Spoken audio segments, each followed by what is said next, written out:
السلام عليكم، كي درتو؟ لاباس عليكم؟ اليوم غندير معكم واحد الاكله شعبيه اللي كيحماق عليها الكبير والصغير. هي اللوبيا بطريقتي. عندنا هنا اللوبيا نقيناها وغسلناها وغنديروها في الماء بارد باش تسلق. هنا كنسلقها وغادي نرافقها بواحد المقبله ديال البطاطا مشرمله. ها هي قطعتها ودرت لها مليحه وغنديرها تسلق ونتلاقاو بعد ما يتسلقوا. ها هي من بعد ما تسلقات سديت عليها الكوكون ودرتها تسلقات. كاين اللي كيفزقها، انا ما كنفزقهاش كنسلقها. وغادي نديرها في شبيكه نصفيها نديها لافابور نغسلها مزيان ونعاود نردها للكوكوط باش نديرو العطريه. هيا من بعد ما درناها في شبيكه وصفيناها من داك الماء اللي تلقات فيه وغسلناها، دابا نديرو عندنا هنا بصيله مشلطه وشويه د المعدنوس هادو مزيودات.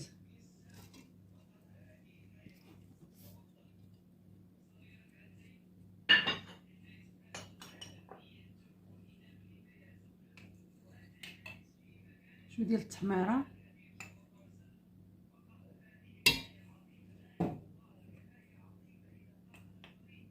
شويه ديال السكينجبير،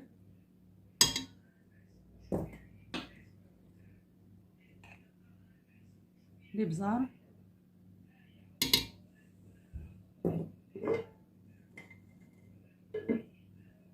الملحه على حسب الذوق،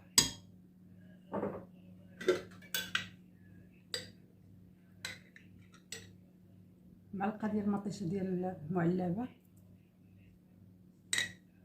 نزيدو شي شويه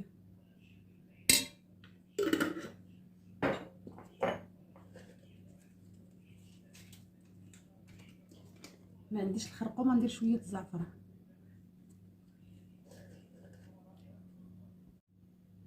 واحد الكاس ديال زيت العود، انا كطيبها بزيت العود، واللي ما عندوش يدير زيت المعده.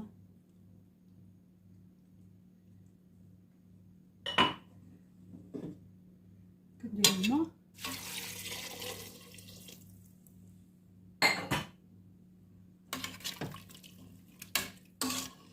صافي كنسدو عليها الطيب. هاد الطريقه راه كتجي هايله.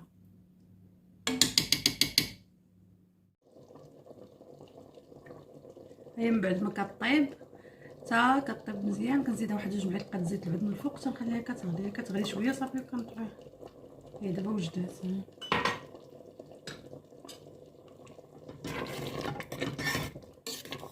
دابا واجده، هي مريقه خاطره.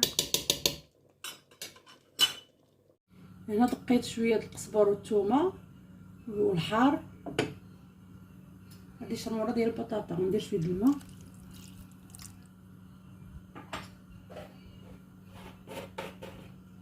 شويه د زيت المائده،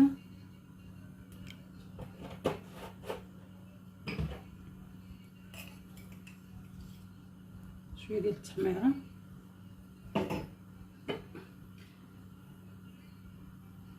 شويه د الكمون، الملحه حق سلقنا بطاطا في الملحه وكينا الصبر بالملحه ما غنديروش تندوق، نخليوها تشرموله طيب. هيا من بعد ما طابت الشرموله، هي بطاطا من بعد ما تسلقات وصفيناها غادي نضيفوها على الشرموله ونحركها.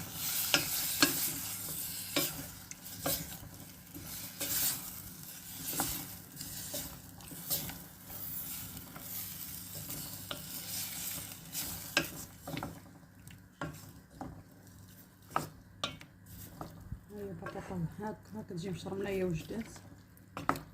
صافي دابا صافي نطفيو ليها البوطه، ايوا نغطيوها ونخليوها تطيب اللوبيا.